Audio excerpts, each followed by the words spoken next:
Na presença de Deus e de Cristo Jesus, que há de julgar os vivos e os mortos, eu o exorto solenemente: pregue a palavra. É com este imperativo que Paulo inicia suas últimas palavras ao seu filho na fé, Timóteo. Essa é a sua segunda carta ao jovem pregador e possui um valor histórico sem precedentes. Afinal, além de ser uma convocação solene ao ministério e por isso conter sagradas lições para qualquer cristão vocacionado, trata-se também da última carta paulina que temos registro. Ao que tudo indica, este foi seu último documento. Estamos mesmo diante das últimas palavras do apóstolo Paulo, não apenas a Timóteo, mas ao mundo. Como chega ao fim dos seus dias um homem de Deus?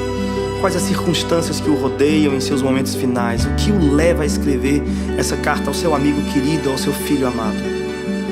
O pedido de Paulo não poderia ser mais solene. Pregue a palavra. Este é o resumo de absolutamente tudo que Paulo vem dizendo a Timóteo desde o começo dessa carta. Não é uma carta qualquer, é uma convocação última e urgente para que Timóteo se erga de suas limitações e de seus temores e assuma o lugar de seu tutor. Uma vez que Paulo está mesmo chegando ao fim de sua jornada ministerial, é hora do jovem Timóteo se erguer com ainda maior compromisso e valentia. Paulo diz se lembrar das lágrimas sinceras de Timóteo e da fé não fingida que ele recebeu de bom grado e acolheu no peito por meio da fala de sua mãe e de sua avó Lloyd. Deus não nos deu espírito de covardia, mas de poder e amor e equilíbrio. Foi o que Paulo lembrou a Timóteo no primeiro capítulo dessa carta, enquanto fazia referência à santa vocação que Cristo nos fez. Evite conversas inúteis e profanas, enfatizou Paulo no segundo capítulo.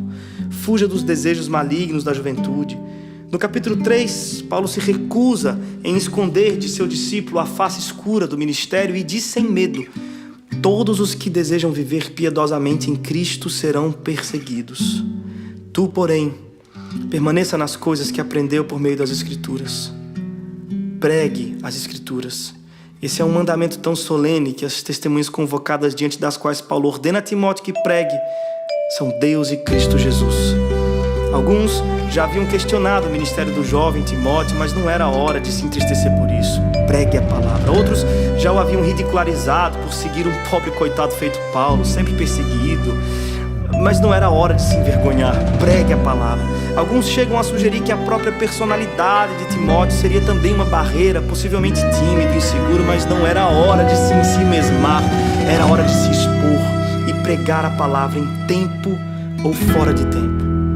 E é como se Deus segredasse ao ouvido de Paulo sobre os dias que viriam, os dias de hoje. E aí Paulo vai dizer: Timóteo, vai chegar o tempo em que não suportarão a sã doutrina. A verdade causará coceira nos ouvidos. As pessoas vão atrás de pregações inofensivas, vão configurar pregadores que lhes afaguem o ego, que trocam infeliz a dura verdade pela suave mentira. Fábulas e mitos podem emocionar, mas são incapazes de nos salvar eternamente. E é por isso que Paulo insiste: Timóteo, eles podem, você não. Seja sóbrio, prega o verdadeiro evangelho e vem sofrer comigo, feito um soldado nas trincheiras de uma guerra. O abandono em massa do evangelho e o fracasso coletivo de boa parte dos primeiros convertidos não eram as únicas razões pelas quais Timóteo deveria se posicionar em favor de Cristo, assumindo sua vocação. Outra razão, oferecida por Paulo, era sua morte iminente, ou como ele gostava de figurar, sua oferta de libação. Os rituais de sacrifício praticados no Velho Testamento incluíam essa tal oferta de libação, que seria o momento em que o altar sobre o qual os animais eram sacrificados seria lavado por algum líquido, geralmente vinho ou óleo. O aroma perfumado destes líquidos denunciava que já estava chegando no fim da cerimônia. Essa foi a figura usada por Paulo para descrever sua morte. Ele não desenha essa tela com cores densas, escuras, mas com o vivo vermelho de um vinho sendo aspergido. Não tem cheiro de medo ou luto. Sua morte tem cheiro de vida e festa. As rimas não são azedas e melancólicas, não. Sua morte rima com o doce do vinho. E este é precisamente o convite de Paulo a Timóteo: vem sofrer comigo.